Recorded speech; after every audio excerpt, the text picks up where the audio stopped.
청소년에게도 방역 패스가 적용됩니다. 감염 확산이 지속되자 청소년 접종을 권고하기 위해 정부가 강력한 방침을 세운 건데요. 청소년 학생들이 많이 이용하는 독서실이나 스터디 카페, 그리고 학원 등이 방역 패스 적용 시설에 포함됩니다. MTN 홍지송 기자입니다. 일상 회복이 멈춰섰습니다. 영업시간 제한이 다시 생기고 사적 모임 인원도 다시 줄었습니다. 대통령 사과도 나왔습니다. 방역 조치를 다시 강화하게 되어 국민들께 송구스럽습니다. 단계적 일상 회복 중단과 함께 정부는 내년 3월 1일부터 12세에서 18세 청소년에게도 방역 패스를 적용하기로 방침을 세웠습니다. 지난달 청소년에게 백신 접종을 권고한 데 이어 더 강력한 조치를 취한 겁니다. 청소년 방역 패스가 도입되면 적용시설은 식당과 카페, 영화관, PC방과 같은 다중이용시설과 비말이 많이 발생하는 노래방, 야구와 축구 같은 스포츠 경기장 등입니다. 청소년이 많이 찾는 독서실과 스터디 카페, 학원도 방역 패스 적용 시설에 포함됩니다. 원래 정부는 2월 1일을 적용 시작일로 계획했는데 학원단체와 학부모들의 항의가 이어지자 백신 접종을 받을 수 있는 기간을 더 가질 수 있도록 기한을 미뤄 오늘 발표한 겁니다. MTN 뉴스 홍지송입니다. 점점 리포트 2월이라고 이야기했는데 3월로 정정하겠습니다. 그런데 청소년 백신 접종 그리고 방역 패스와 관련해서 갑론을박이 이어지고 있습니다. 청소년 부작용을 우려하는 일부 단체와 학부모 그리고 백신의 안전성과 효과를 강조하는 방역 당국이 입장을 맞서고 있는 상황입니다. 박민 기자가 전해드립니다. 청소년 방역 패스 시행 예정일을 앞두고 정부가 백신 접종 홍보에 나섰습니다.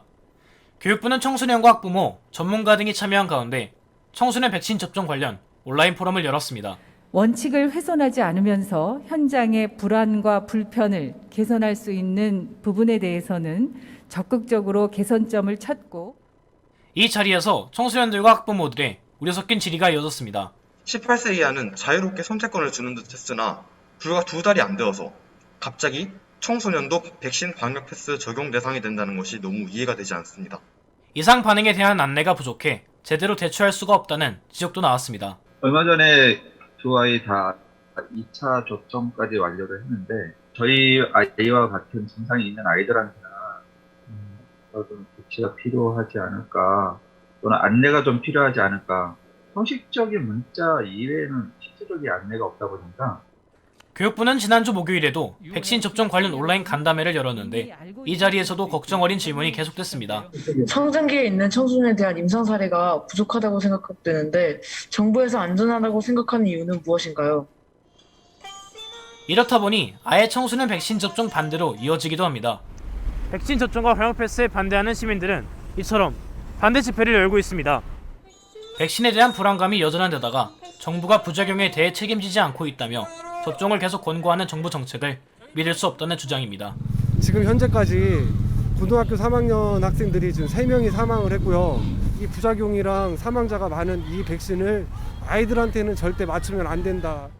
정부는 청소년 방역 패스가 접종을 강제하려는 건 아니라면서 백신이 안전하고 효과가 있다며 학생, 학부모들을 계속해서 설득하고 있습니다. 국민의 목숨이고 또 우리 다음 세대의 안전과 생명에 관한 거기 때문에 정말 조심스럽게 여러 것들을 다 검토해 봤습니다만 결국 현재로서는 이 청소년들한테도 백신을 접종하는 것이 그나마 최선의 방책이라고 해서 전문가들도 다른 나라의 사례를 들며 백신 접종으로 인한 위험보다 코로나 감염으로 인한 위험이 크다며 접종을 당부했습니다. 백신의 효과 안전성 측면에서 어느 정도의 한계를 인정하더라도 많은 사람들, 특히 이제 청소년에서 연령에서도의 감염을 예방을 하고 중증 환자를 줄일 수 있다는 말씀 확실하고요. 기존 접종 사례를 봤을 때 아나필락시스를 비롯한 이상 반응 발생률도 크지 않고 접종 직후에 충분히 대처할 수 있다고도 했습니다. 현재 12에서 17세 예방접종에서 신고된, 내가 이상 반응이 있었습니다라고 신고된 숫자는 인구 한 백신 10만 명 접종당 한 300여 건인데요. 신근염과 관련된 빈도는 일단 이제 고3 형아 누나들이 이제 먼저 접종을 했었죠. 그래서 한 40만 명 넘게 접종을 했는데 23명 모두 회복돼가지고 지금 집에서 잘 지내고 있는 상황입니다. 그러나 백신 접종 전후 과정에 대한 설명이 부족하고 부작용에 대한 우려가 좀처럼 불식되지 않고 있는 만큼 백신 접종 부작용 사후책 마련과 청소년 접종을 위한 정부의 설명과 설득은 지속돼야 할 것으로 보입니다. 대심이 박민입니다.